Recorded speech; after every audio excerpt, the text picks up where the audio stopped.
You know, I was standing in a server room the other day just listening. It's funny, right? We usually think of technology as this loud, flashy thing. Screens, notifications, buzzwords. But the actual backbone of the internet, it's just this steady, low hum. That hum is the sound of money not being lost. It's the sound of uptime. Exactly.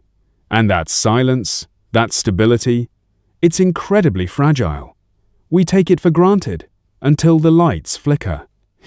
Today we're looking at a piece of hardware that is designed specifically to protect that silence. We're deep diving into the APC Smart UPS 3000VA, specifically the rack mount version. The SMT 3000RM2UC. That's the one. And look, I know uninterruptible power supply sounds like the driest topic on earth to some people. But when you look at the specs on this thing, pure sine wave output, cloud-enabled monitoring, automatic voltage regulation, it's not just a battery. It's really an insurance policy for your data. I'd go a step further. It's not just insurance, it's a filter. Think about the electricity coming out of the wall. We assume it's clean, perfect 120 volts. It isn't. It's dirty. It spikes, it sags, it has noise. If you feed that directly into a high-end server or sensitive networking gear, you are slowly killing the electronics. That brings us to one of the biggest selling points here, the pure sine wave output. Can we break that down? Because I see simulated sine wave on cheaper units and then pure sine wave on this APC unit. Is it just marketing jargon? Not at all. It's physics. Imagine a perfect ocean wave, smooth, rolling, consistent. That's a pure sine wave. That is what your utility company tries to give you, and it's what sensitive tech like active PFC power supplies in modern servers expects. A simulated wave is more like a staircase. It's blocky. It goes up, flat, down, flat. Which sounds jarring. It is. For a desk lamp, it doesn't matter. But for a $5,000 server, that blocky power causes overheating, weird glitches, and premature failure. This APC unit guarantees that even when it switches to battery power, the electricity it pushes out is mathematically smooth. It's cleaner than what you get from the wall. So you're paying for the geometry of the electricity as much as the storage. Now, you mentioned the wall power, sagging. This unit has AVR automatic voltage regulation. I feel like this is the unsung hero of the UPS world. 100%. Most people think a UPS just kicks in when the power goes out completely. But what happens during a brownout or a surge? Without AVR, the UPS would have to switch to battery every time the voltage dips slightly. Which would kill your battery life in a few months. Exactly. You'd burn through the cycle life of the lead-acid cells. AVR acts like a shock absorber on a car. If the voltage dips, the UPS boosts it back up electronically without touching the battery. If it spikes, it trims it down. It keeps the voltage in a safe green zone so the battery stays fully charged and ready for the real emergency, the blackout. That's a great analogy. It's taking the hit so the battery doesn't have to. Now, let's pivot to the form factor. This is a 2U rack mount. It's heavy, right? We're talking about sealed lead-acid batteries inside. Oh, it's dense. It's about 19 inches deep, roughly 27 inches wide. It's built to live in a rack. And frankly, if you're running a small to medium business, an SMB space is money. You don't want a tower sitting on the floor getting kicked. You want it racked, secured, and organized. Speaking of SMBs, that seems to be the target audience here. The product description mentions it's for businesses that do not have the time or resources to monitor their UPS devices. This brings us to the Smart Connect feature. This is the game changer for the modern era. 10 years ago, if a UPS started beeping in a server closet, nobody knew until the receptionist complained about the noise. Or until the server crashed. Right. Smart Connect changes the paradigm. It's a cloud-enabled remote monitoring feature. You plug an Ethernet cable into the back of the UPS, the Smart Connect port, and scan a QR code. Boom. You're monitoring that unit via a secure web portal. So, no complex SNMP cards? No setting up a local IP address and fighting with firewalls? For the standard features, no. It's designed to be plug and play. You get automatic notifications, firmware updates, and status checks right on your phone or laptop. If the battery needs replacing, it emails you. If the load is too high, it tells you. That's critical. I notice they distinguish between a standard plan and an advanced plan.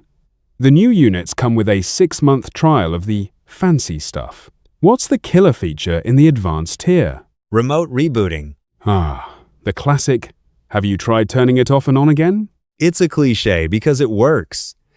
Imagine you're an IT consultant managing a client's network. It's Saturday night, their main router hangs, the internet is down. In the old days, you'd have to drive to their office to flip a switch.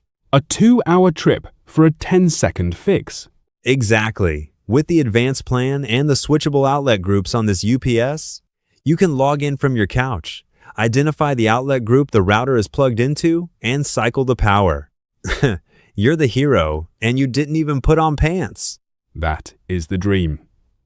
And speaking of outlet groups, that's another layer of control, isn't it? It's not just about rebooting, it's about shedding load. Right. Let's say the power goes out. You're on battery. You have maybe 15 or 20 minutes of runtime, depending on the load.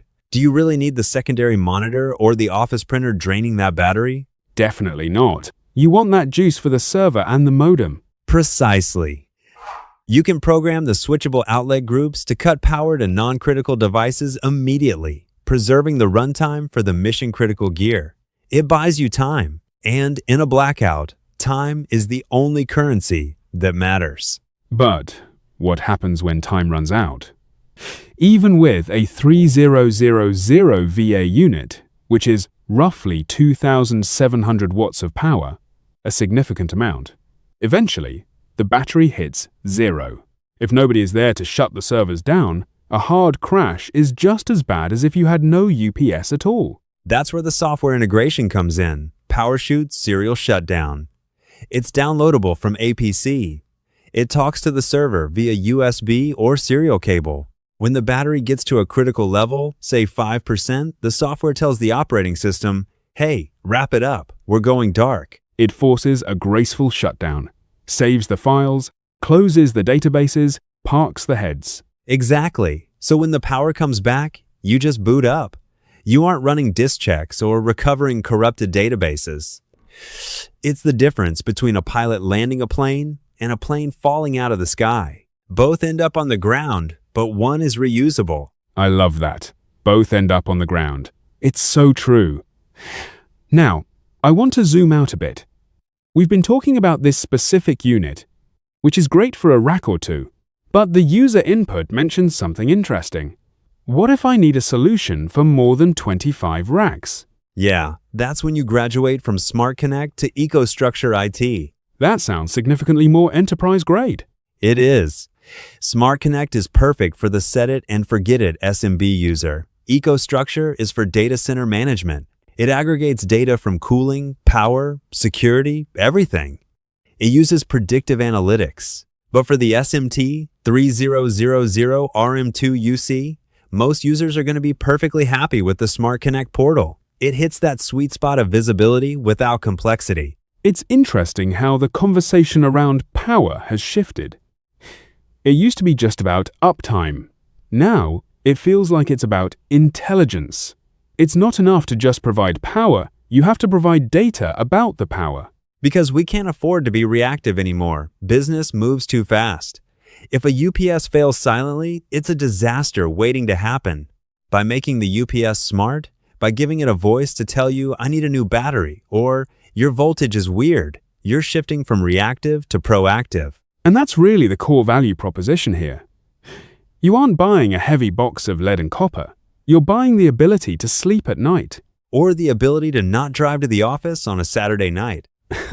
That too. Definitely that too. It's impressive how much tech is packed into a 2U form factor. We've got the NEMA plugs plenty of 5, 1, 5Rs and 5, 2, 0Rs on the back, so you can plug in a lot of gear. But ultimately, it's that invisible layer of protection. And remember, this unit is line interactive. It's efficient. It's not generating massive amounts of heat like an online double conversion unit might, but it's offering way more protection than a standby unit. It's the workhorse of the industry for a reason. Before we wrap up, I want to touch on the green aspect. Not just the color of the lights, but the efficiency. We mentioned preserving battery life. In the long run, that's an environmental impact too, isn't it? Absolutely. Lead-acid batteries are recyclable, but you don't want to replace them every 2 years if you don't have to. The AVR system extending that battery life means less waste, fewer service calls, and a lower total cost of ownership over 5 or 6 years. It's the systems thinking approach. Everything affects everything else. Precisely. So, to summarize for our listeners, if you're running a small business, or you're an IT manager with a few remote sites, the APC Smart UPS 3000VA is essentially your remote eyes and ears, plus a very sophisticated power conditioner.